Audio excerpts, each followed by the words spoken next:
Hey, it's Dr. G. And whether you've been a longtime listener or you're new to the podcast, welcome. Have you ever felt like you wanted to start over or reinvent your life? If so, I want to invite you to tell me all about it. I really need your advice. And to reward you for your time, I'm going to be choosing 9 listeners to join me on a free one-on-one relaunch game plan call. This call is designed to help you get clear on your specific goals so you can relaunch your life. To join in and be eligible for the free call, go to discover.drgordon.me. That's discover.drgordon.me and answer all the questions. I look forward to reading your responses and talking to you soon. Thanks for your help, and thanks for launching your life with me.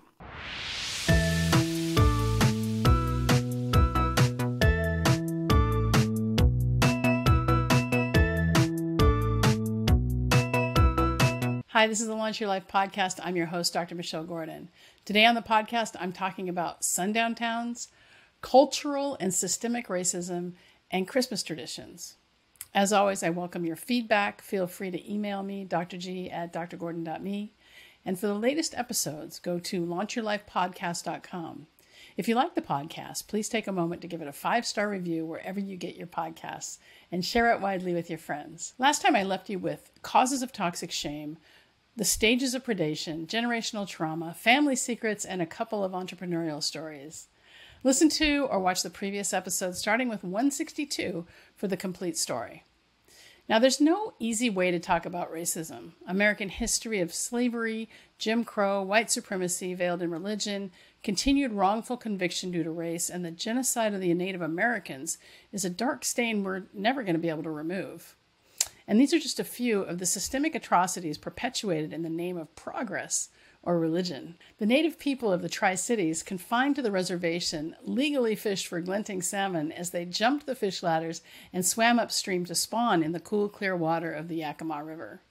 Sometimes the native men, after catching the salmon, would walk our neighborhood selling the day's catch. But as I recall it, confined to the reservation, they couldn't live in our town or go to our schools. During the buildup to World War II, before the bombing of Pearl Harbor in December 1941, the defense industry created millions of new jobs, but not for African Americans. According to Britannica.com, A. Philip Randolph, head of the Brotherhood of Sleeping Car Porters, actively fought for African American employment rights and social justice. Unfortunately, the politically powerful Southern Democrats lobbied to keep Jim Crow alive, and instead of defending civil rights, President Roosevelt focused on war mobilization efforts. So Randolph threatened to organize a large march on Washington, D.C., and rather than the embarrassment of 100,000 or more protesters crowding the mall, the president issued Executive Order 8802. Now, according to blackpast.org, President Roosevelt issued Executive Order 8802 on June 24, 1941. This prohibited racial discrimination in the employment of workers in defense industries or government because of race, creed, color, or national origin. Therefore, any private firm working on a federal contract couldn't racially discriminate when hiring. The federal government required DuPont to employ blacks for no more than 10 to 20% of the total Hanford construction workforce. The government imposed the cap at 20% because it believed white workers would protest if black employees accounted for more than that. Of course, like much governmental policy, there was no evidence to support this belief. And the executive order did not prohibit segregation in living quarters. The black workers at Hanford lived in segregated barracks on the Hanford site or an intentionally segregated area of East Pasco. Surprisingly, everyone received equal pay for equal work, regardless of skin color. But those African Americans who relocated from the South to work on the Hanford project and expected to escape violence were sorely disappointed. When the Hanford construction concluded, most African American workers moved away, but about 1,000 families stayed in East Pasco. According to the Civil Rights and Labor History Consortium at the University of Washington, there is nothing subtle about the Tri-Cities' reputation for racism and segregation.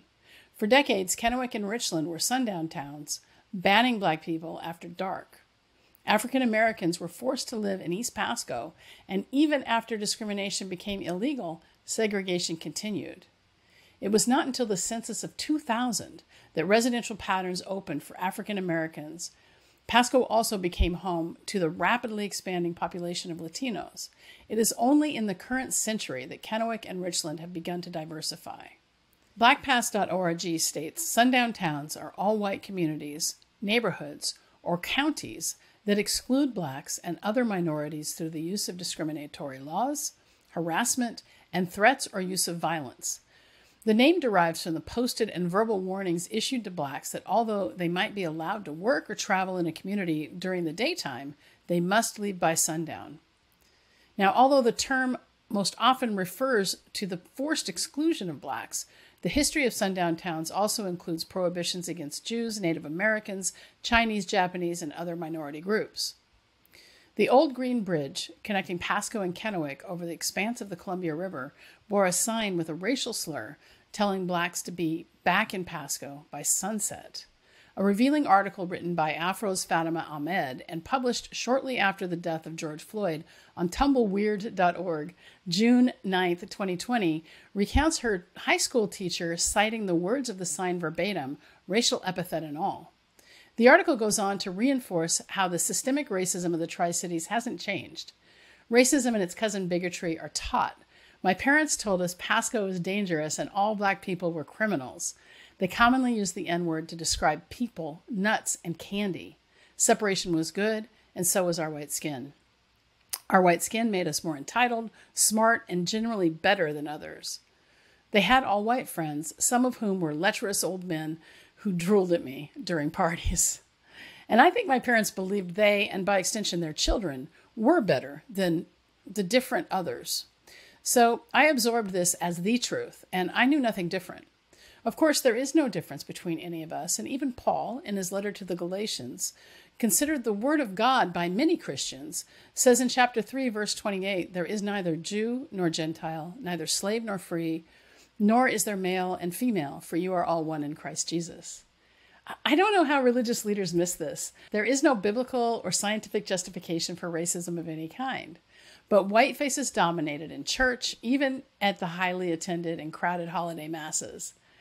And at the House of Many Horrors, it was festive at Christmas. Shortly after Thanksgiving, Dad would take my brothers to purchase the perfect Douglas fir to fit in the living room. They'd lug the tree through the front door, but it was always too tall, so Dad had to cut the stump again to make room for the tree topper.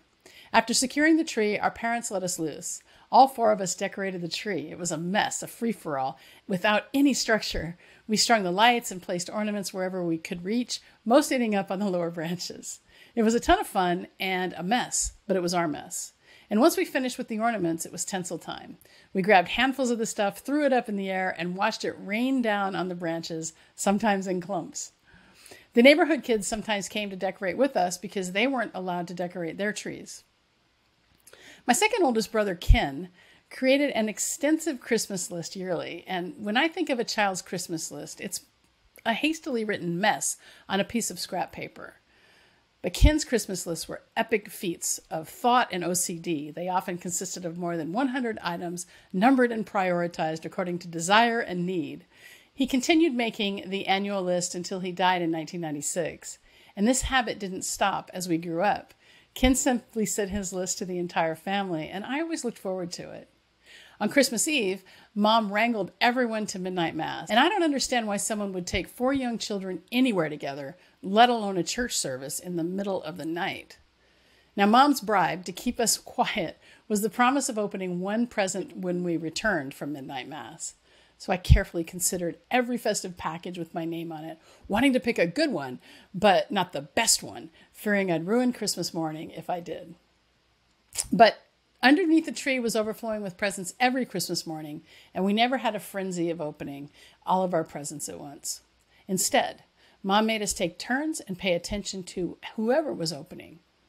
It was a controlled system, and this tradition is the only cooperative activity I really remember from my childhood.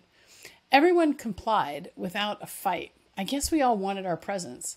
However, after breakfast, we'd play with our new toys and fight amongst ourselves. We were competitive and sometimes jealous of each other's presents. Finally, when the noise became too much, Mom shooed us outside to sled or play in the snow. Now, in the 1970s, we had to entertain ourselves with snowball fights, snowmen or women, and snow forts. We were generally unfazed by the weather.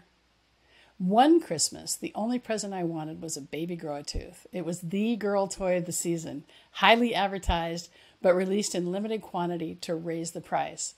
I was singularly obsessed with this doll, like I was obsessed with the gumball machine for my 5th birthday.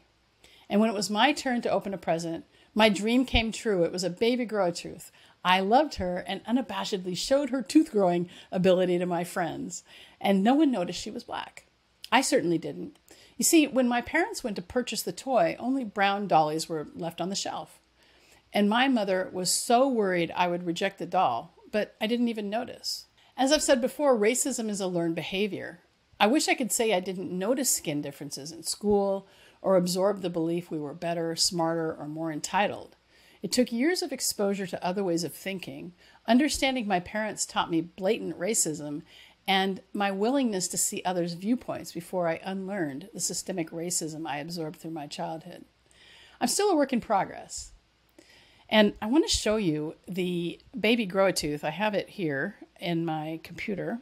So that's the baby grow-a-tooth. That's what she looked like. And I want to mention that unlearning childhood beliefs is not something that happens overnight. They come up and they show us little by little by little.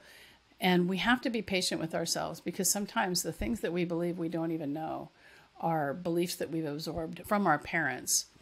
So I guess what I want to leave you with here is that the things that we think are the truth may just be a truth. And there is almost always another option. Again, I'm still a work in progress. I still sometimes find myself in situations where I am thinking in a way that I don't want to. And I do believe that I've spent a lot of time unlearning the racism that I was taught when I was growing up in the Tri-Cities. But I'll never know the difference because I am privileged because of my white skin. Next time on the podcast, we'll move to the terrible teens, I think. And I'll see you then.